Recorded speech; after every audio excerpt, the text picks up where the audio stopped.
Le Niger, un vaste pays totalement enclavé et situé au cœur du Sahel.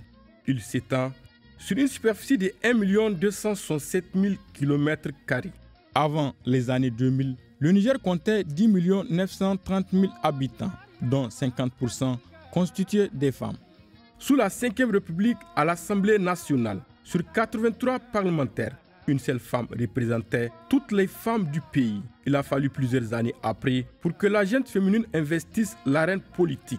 Les multiples actions de plaidoyer en faveur de l'épanouissement de la femme, soutenues par les partenaires au développement, ont permis d'aboutir l'adoption de la loi 2000-008 du 7 juin 2000, instituant le système de quotas dans les fonctions électives au gouvernement et de l'administration de l'État du Niger. La ministre de la Promotion de la Femme et de la Protection de l'Enfant a fait de l'implication et la responsabilisation de la femme son cheval de bataille. Cette femme leader s'exprime par rapport à la nouvelle loi sur le quota.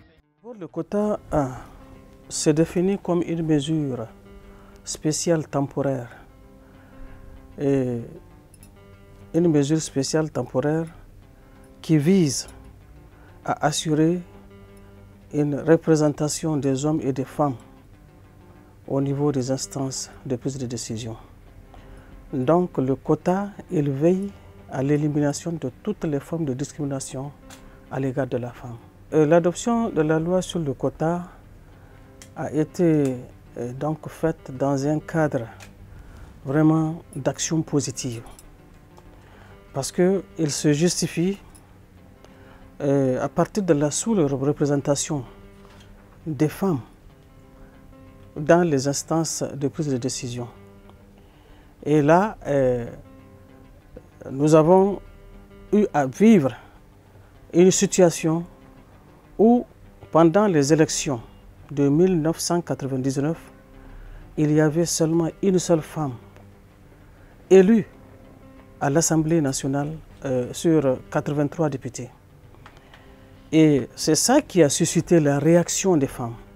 Les femmes se sont mobilisées pour réclamer leur participation. Et les femmes donc ont interpellé les instances dirigeantes de notre pays.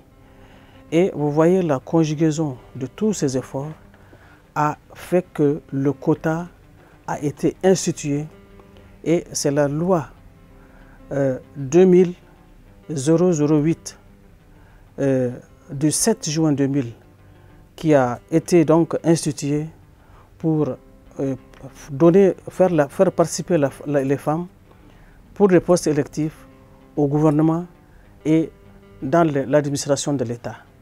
Donc pour nous, vraiment, c'est une très grande avancée, puisque la loi au départ, elle était de 10% pour les postes électifs et 25% pour les postes nominatifs.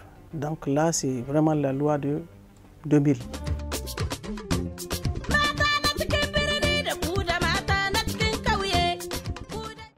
On peut se satisfaire vraiment que c'est une loi qui est là, que les femmes ont beaucoup accueilli, que les femmes ont beaucoup demandé et elles ont reçu. Et ceci, c'est grâce à la volonté politique de son Excellence, M. Issoufou Mahamadou, président de la République, chef de l'État.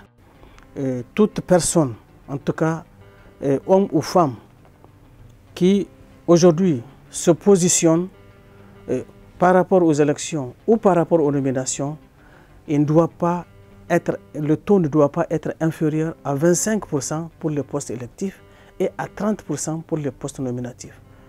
Et aujourd'hui, nous disons que c'est à l'actif de la femme, parce que la femme, c'est une opportunité, cette loi qui a été rehaussée.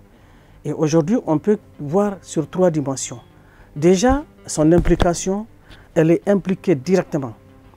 Parce qu'une fois les élections, nous savons que si les partis politiques respectent les dispositions de cette loi et que les femmes s'engagent elles-mêmes, donc nous pensons que vraiment c'est à son actif.